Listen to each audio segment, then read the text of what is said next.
This story is titled, My Girlfriend Cheated on Me with My Boss. So I gave them both a taste of karma. Hey everyone! If you're enjoying these stories and want to support the channel, don't forget to hit that subscribe button. It helps me bring you even more awesome content like this.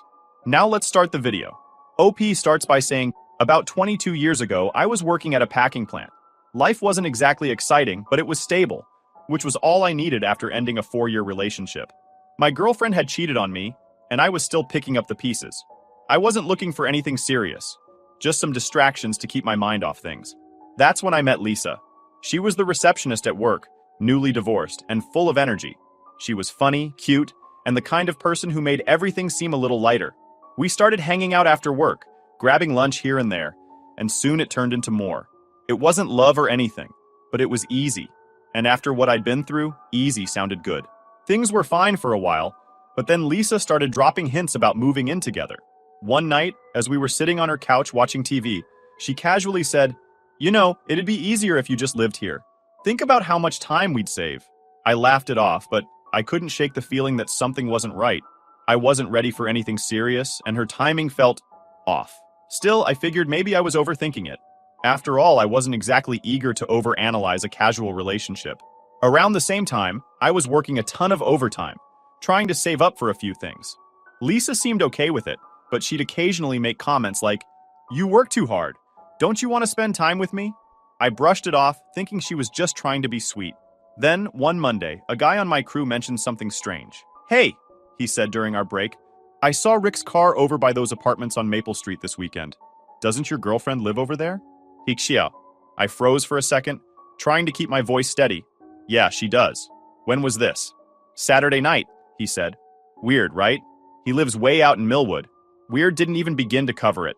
Rick, my boss, lived 30 miles away and had no reason to be at Lisa's apartment complex. My gut told me something was up, but I didn't want to jump to conclusions. Maybe he was visiting someone else. Maybe it was a coincidence. But then I remembered Lisa's excuse from the weekend. She'd said she was going to the casino. That didn't sit right with me anymore. The next day, I decided to stop by Lisa's apartment after work. I didn't call ahead because I wanted to catch her off guard. When I knocked on her door, she hesitated before opening it. I could tell something was wrong right away. "Who is it?" she asked from behind the door. "It's me," I said. When she opened the door, I saw him, Rick, standing in the hallway, looking like he wanted to disappear. When Lisa opened the door and I saw Rick standing there, my heart sank, but my mind went straight into overdrive. He looked like a deer caught in headlights, frozen and completely unsure of what to say. Lisa's face was pale, her usual confident smile nowhere to be found. It was obvious. They both knew they were caught. I took a deep breath and stepped inside. "Rick," I said, keeping my voice calm even though I felt like yelling. "What are you doing here?" He shifted awkwardly, rubbing the back of his neck. I was just visiting." "Visiting?" I repeated, my tone sharp. "That's interesting because Lisa told me she was at the casino this weekend. So which one of you wants to explain what's actually going on?" Lisa jumped in, stammering. "It's not what it looks like. We were just what?" I cut her off. "Hanging out? Come on, Lisa. I'm not an idiot." Rick, to his credit, or maybe lack of it, stepped forward and owned up. All right, he said. "We've been seeing each other. It's been a couple of weeks." Hearing him say it out loud hit harder than I expected. A part of me still wanted to believe there was some other explanation, no matter how unlikely. But there it was. The truth. Plain and simple. I stared at him for a moment before turning to Lisa. 2 weeks, huh? And what? You just forgot to mention that while we were hanging out?" Lisa's eyes filled with tears, and she started to say something, but I wasn't in the mood for excuses. "Save it," I said, holding up my hand. "I'm not interested." Rick tried to interject. "Look, man, I didn't mean for this to happen. Things just got complicated." "Complicated?"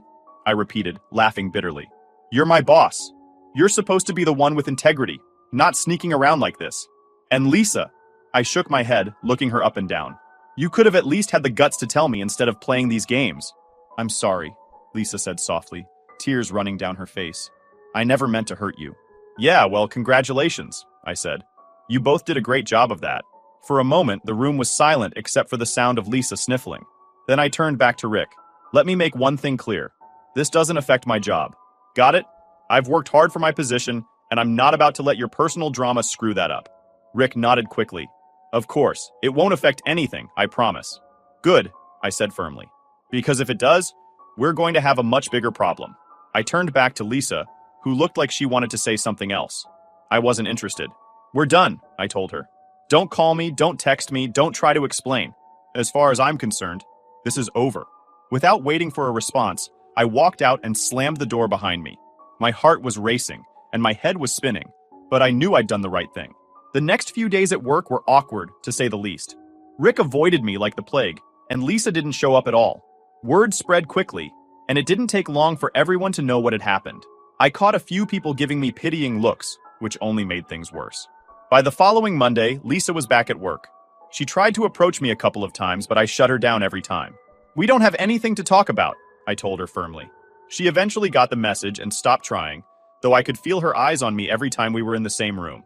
Rick, on the other hand, tried to smooth things over in the most awkward way possible. One afternoon, he cornered me in the break room. Look, he said, shifting nervously. I just wanted to apologize again.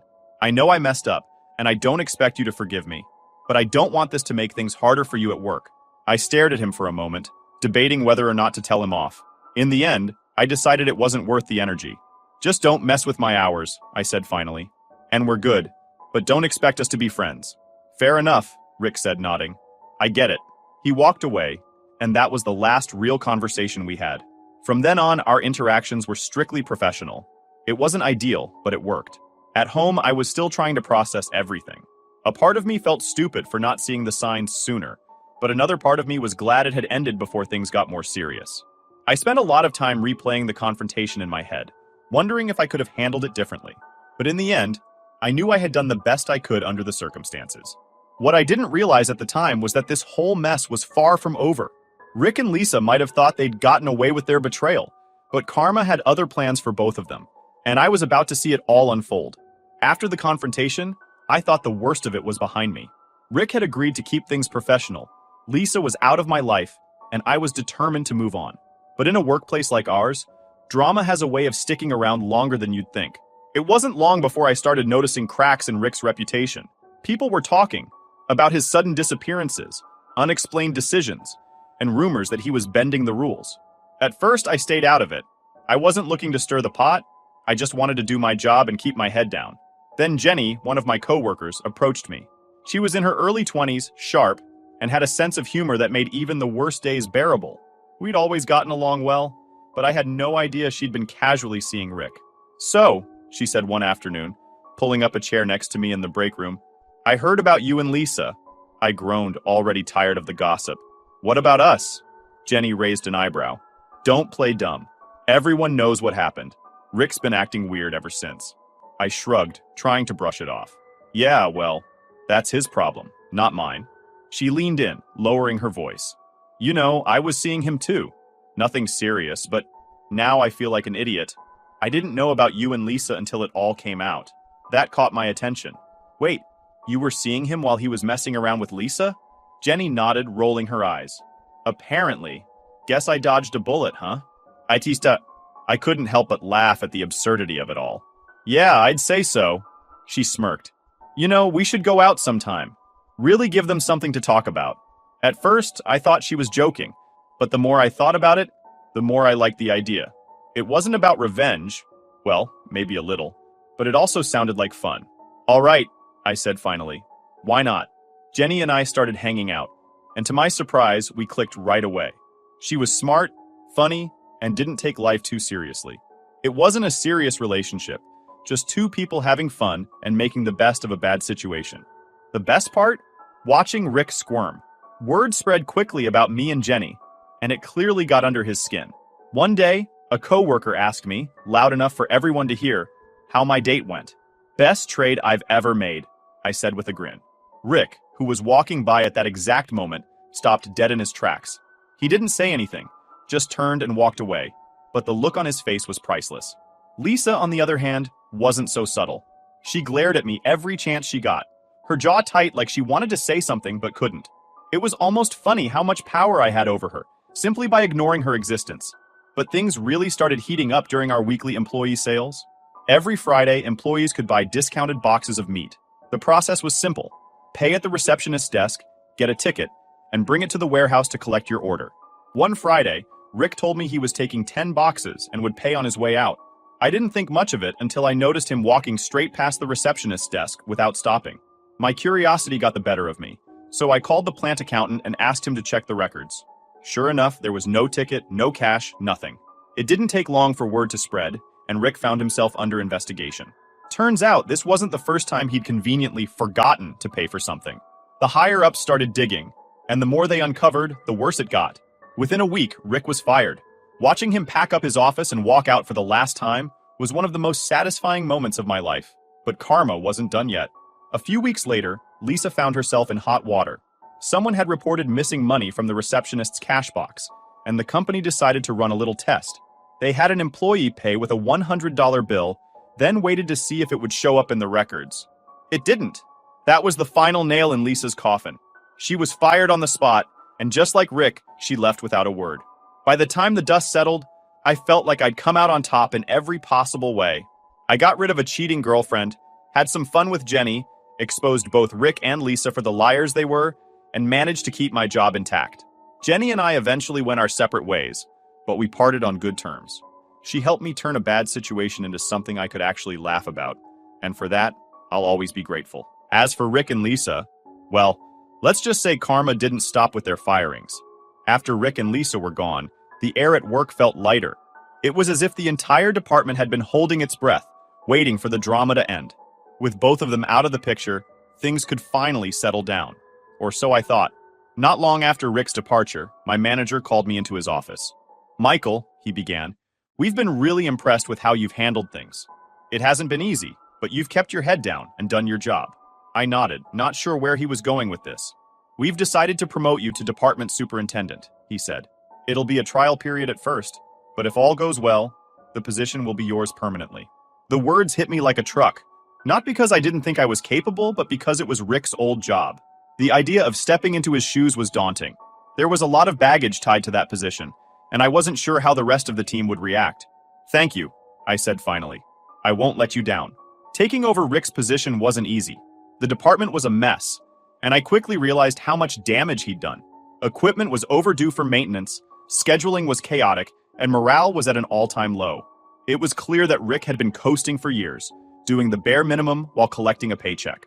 I rolled up my sleeves and got to work. The first thing I did was address the equipment issues, pushing through repairs that had been ignored for far too long. Then I tackled the schedules, making sure shifts were fair and balanced. It wasn't glamorous work, but it was necessary. At first, there was some pushback from the team. Some of them still saw me as just another coworker, and a few grumbled that I'd only gotten the job because of what happened with Rick. I ignored the whispers and let my work speak for itself. Slowly but surely, things started to turn around. Machines ran smoother, shifts ran on time, and people started showing up to work in better moods. Seeing the department improve was incredibly rewarding, but the best part was earning the respect of my team. Meanwhile, the company was still digging into Lisa's actions. After they caught her skimming money from the cash box, they decided to do a full audit of her records. What they found was worse than anyone expected. Lisa had been pocketing cash for months, maybe even longer. Her methods were sloppy. She wasn't as clever as she probably thought she was, but it was clear she'd been doing it for a while. Co-workers started coming forward with stories about Lisa borrowing money and forgetting to pay it back. It turned out her reputation wasn't exactly spotless, outside of work either. Kelly, the new receptionist, called me over one day to share what she'd found. "It's honestly ridiculous," she said, shaking her head. "The gaps in her records are so obvious. I don't know how no one noticed earlier. People were probably too busy dealing with her drama to dig into it," I replied. Kelly nodded. "Well, they're not missing it now. She really screwed herself over." I didn't feel bad for Lisa. She'd made her choices, and now she was facing the consequences. One day, I ran into Rick at the grocery store. He was pushing a cart of cheap frozen dinners and looked as miserable as you'd expect. He spotted me and hesitated for a moment before walking over. "Hey, Michael," he said awkwardly. I nodded. "Rick." There was a long pause before he said, "I heard you got my old job. Congratulations." "Thanks," I replied, keeping my tone neutral. He shifted uncomfortably. "Look, I know I screwed up. I just wanted to say I'm sorry again. For everything." I stared at him for a moment, debating whether or not to let him off the hook. Finally, I said, "I appreciate the apology, but we're not friends, and we're never going to be." Rick nodded, looking defeated. "Fair enough." He walked away without another word, and I didn't feel the slightest bit of guilt. Rick had made his choices, just like Lisa. and now they were both dealing with the fallout. By the time my trial period ended, my promotion was made permanent. It felt like a fresh start, not just for me, but for the whole department. We'd been through a lot, but we came out stronger on the other side. Looking back, I wouldn't say I'm glad any of it happened, but I'm proud of how I handled it. Sometimes life throws you into situations you don't expect, and all you can do is make the best of them. For me, that meant turning a workplace disaster into an opportunity to prove myself. And in the end, that's exactly what I did. With Rick and Lisa out of the picture and my promotion officially secured, I finally felt like I was on solid ground again. The department was running better than ever, my team was behind me, and I was making strides in my career. For the first time in a long time, it felt like I could leave the drama behind me and focus on moving forward. But life has a funny way of reminding you that some stories don't end as cleanly as you'd like. One afternoon, I got a call from Tim, a former coworker who had left the company shortly after Rick's firing. "Hey, you'll never guess who I ran into the other day," he said, his voice practically dripping with amusement. "Who?" I asked, already bracing myself. "Rick," Tim replied. "He looked rough, man. Said he's been struggling to find work. Apparently, word got around about what happened, and no one wants to take a chance on him." I couldn't say I was surprised. Rick's reputation was shot, and in our industry, people talked. If you crossed the wrong line, it wasn't long before everyone knew about it. Still, hearing it out loud gave me mixed feelings. Part of me felt vindicated. He deserved the fallout for everything he'd done. But another part of me couldn't help but feel a twinge of pity. He had been my boss, after all, and there was a time when I respected him. Then again, that respect had died the second he walked into Lisa's apartment. "Well," I said finally, "he made his bed. Now he has to lie in it." Tim laughed. "No argument there. Just thought you'd want to know." As for Lisa, I didn't hear much about her until months later, when I stumbled across a post on social media. Someone had shared a story about their experience working with a woman who sounded suspiciously like Lisa. "She started out nice enough," the post read, "but it didn't take long for her true colors to show. She was constantly gossiping, stirring up drama, and oh yeah, stealing money from the register. Can't say I was surprised when she got fired." I couldn't help but laugh. It seemed like no matter where she went, Lisa couldn't escape her bad habits. It was almost poetic in a way. Her actions had finally caught up with her, and she was paying the price. While Rick and Lisa were struggling, I was thriving. My new role as department superintendent wasn't easy, but it was rewarding. I had the chance to make real changes, improve the way things were run, and build a team that trusted me. One Friday during our weekly employee sales, Kelly, the new receptionist, called me over. "Michael, you've got to see this," she said, holding up a spreadsheet. "What's up?" I asked, leaning over the counter. "Look at these numbers," she said, pointing to a column of discrepancies. "These are all from Lisa's time here. I mean, we knew she was stealing, but seeing it laid out like this is something else." I shook my head, marveling at the audacity. "How did she think she'd get away with it for so long?" Kelly smirked. "Some people think they're untouchable. Guess she learned the hard way." I nodded, filing the information away as a reminder of how far the department had come since those chaotic days. Lisa's mistakes had cost her everything, but they'd also given me the opportunity to step up and prove myself. On a more personal level, I'd started to find my footing again. After things with Jenny fizzled out, I took a break from dating to focus on myself.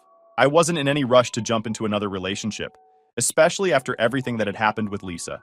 Instead, I spent my free time doing things I enjoyed: fishing, hiking, and even taking a weekend trip to the mountains. It was the first time in years that I felt truly at peace, and it reminded me of the importance of putting myself first. One evening, while sitting by the lake, watching the sun dip below the horizon, I found myself reflecting on the past year. If someone had told me a year ago that I'd end up in this position, promoted, respected, and genuinely happy, I wouldn't have believed them. But here I was.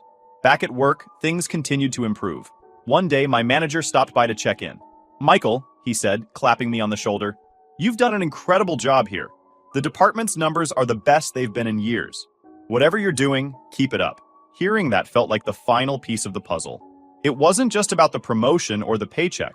It was about proving to myself that I could rise above the chaos and come out stronger on the other side.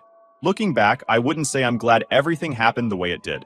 Getting cheated on and dealing with workplace drama wasn't exactly a picnic, but I can't deny that it shaped me into the person I am today. If Lisa hadn't cheated with Rick, I might have stayed in that relationship longer than I should have. If Rick hadn't gotten caught stealing, I might not have gotten the chance to step into his role. It's strange how life works sometimes, how the worst moments can lead to the best opportunities. Now, years later, I can honestly say I'm in a better place. I've built a career I'm proud of, surrounded myself with people I trust, and learned to spot red flags from a mile away. Would I do anything differently if I could go back? Probably not. Sometimes the best thing you can do is let life unfold and make the most of what comes your way. And if nothing else, at least I got a great story out of it. Final update. It's been years since everything happened, and I've had plenty of time to reflect on it all. Life has a way of moving forward whether you're ready or not, and sometimes distance gives you the clarity you didn't know you needed. Looking back now, it's almost funny how much chaos came from such a ridiculous situation. After Rick and Lisa were out of my life, I poured everything I had into my work and personal growth. Those first few years in my new role as superintendent were a grind, but they set the foundation for everything that came after. Eventually, I moved on to bigger opportunities, taking leadership positions at other companies, and even starting a consulting gig on the side. One of the most unexpected things to come out of all this was the respect I gained from my team. Back then, I thought I was just doing my job, but the people who worked under me saw it differently. Over the years, I've stayed in touch with a few of them, and every time we catch up, they remind me of how much my leadership during that chaotic time meant to them. It's a humbling feeling and something I'll always carry with me. About 2 years after everything happened, I got an unexpected message on social media. It was from Lisa. She started with a simple, "Hey, it's been a while. I hope you're doing well." At first, I debated whether or not to reply. What could she possibly have to say after all this time?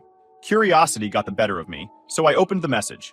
She apologized again for what had happened, saying she regretted how things ended and how she treated me. She talked about how her life had fallen apart after losing her job at the plant, how it had been hard for her to find work, and how she'd been trying to start over. It wasn't what I expected, but it also wasn't surprising. Lisa always had a way of deflecting responsibility while making herself the victim. I kept my response short and polite. "I appreciate the apology," I wrote, "but I've moved on. I hope you can do the same." That was the last time I heard from her. Rick, on the other hand, faded into the background. I occasionally heard updates about him through old coworkers, mostly that he was still struggling to find steady work and had burned through his savings. Part of me wondered if he ever really understood the impact of his actions. But honestly, it didn't matter. He was out of my life, and that was enough. As for me, life moved on in the best possible way. A few years after leaving the plant, I met someone who changed everything. She was smart, kind, and had this incredible ability to make me feel like I was the only person in the room.